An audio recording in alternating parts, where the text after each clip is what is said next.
Lily found him face down in the creek behind her homestead, the arrow still embedded between his shoulder blades, the water around him tinged pink. For a moment, she thought he was dead. Then his hand twitched, fingers grasping at mud, and she knew she had a choice to make. At 23, she'd been running this isolated farm alone for 2 years since her husband died. She'd learned to mind her own business, to avoid trouble. But leaving a man to die wasn't something she could live with. She dragged him to her barn, every foot a struggle against his dead weight. The Marshal's badge pinned to his vest gleamed in the lamplight. She'd heard stories about the federal marshal who'd been cleaning up the territory, arresting corrupt sheriffs and cattle barons who bought their power. She'd also heard that powerful men wanted him dead. Now he was bleeding in her barn, and Lily realized she'd just inherited his enemies. The arrow came out hard, and the marshal, whose name she learned was Benjamin Cross, screamed through the leather strap she placed between his teeth. She cleaned the wound with whiskey, stitched it with the same thread she used to mend her dresses, and prayed she was doing enough. He drifted in and out of consciousness, muttering about ambush and betrayal. Before we continue, tell me in the comments which country you're watching this from. I love knowing where these stories of courage and danger reach across the world. For 2 days, she kept him alive, fed him broth, changed his bandages, and watched the road with growing dread. She knew they'd come looking. Men like Benjamin Cross didn't just disappear without someone noticing. On the 3rd morning, just as dawn broke across the prairie, she saw them. 5 riders, hard-faced men with rifles, bounty hunters by the look of them. They weren't lawmen. They were killers hired to finish what the arrow had started. Lily's heart hammered as they approached her small house. She met them on the porch, shotgun cradled in her arms, trying to look calm despite her shaking hands.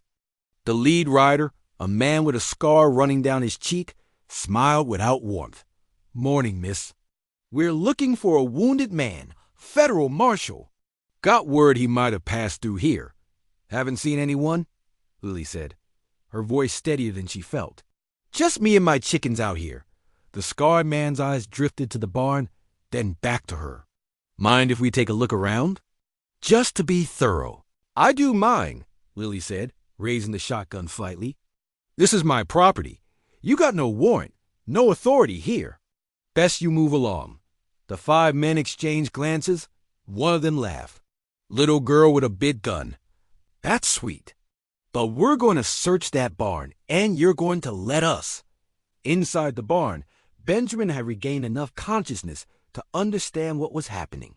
He tried to stand, to spare this woman who'd saved him, but his body wouldn't cooperate.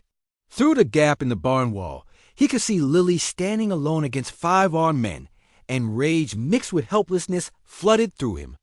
If you're feeling the tension of this moment, hit that like button right now. "Tell you what," Lily said, her finger moving to the shotgun's trigger. "First man who steps off that horse without my permission gets both barrels. After that, I might die, but at least one of you is coming with me. Question is, which one wants to be first?" The scarred man's smile faded. He'd expected fear, compliance. Instead, he'd found a woman with nothing left to lose. "You're protecting a lawman, girl. That makes you an accomplice. Bounty on him is $5,000, dead or alive. We aim to collect. Then you'll have to kill me first," Lily said simply. "And make no mistake, I'll take one of you with me. Maybe 2 if I'm lucky. Your employer paying you enough to die for this?" The standoff stretched. Benjamin, watching from the barn, made a decision. He couldn't let her die for him. Using every ounce of strength, he stood, grabbed his revolver, and kicked open the barn door. He was shirtless, bandaged, barely able to stand, but the gun in his hand was steady. "She's not alone," he called out, his voice rough.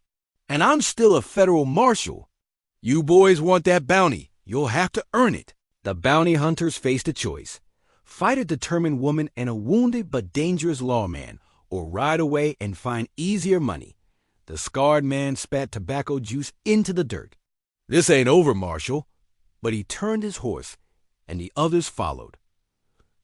They'd be back with more men, but not today. When they disappeared over the horizon, Benjamin collapsed. Lily ran to him, helping him back to the barn. "You're a damn fool," she said, tears streaming down her face. "You could have gotten yourself killed."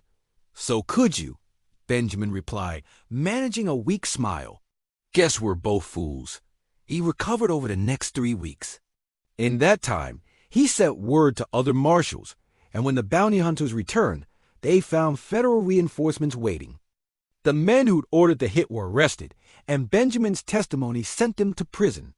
Before he left to return to his duties, Benjamin stood with Lily on her porch.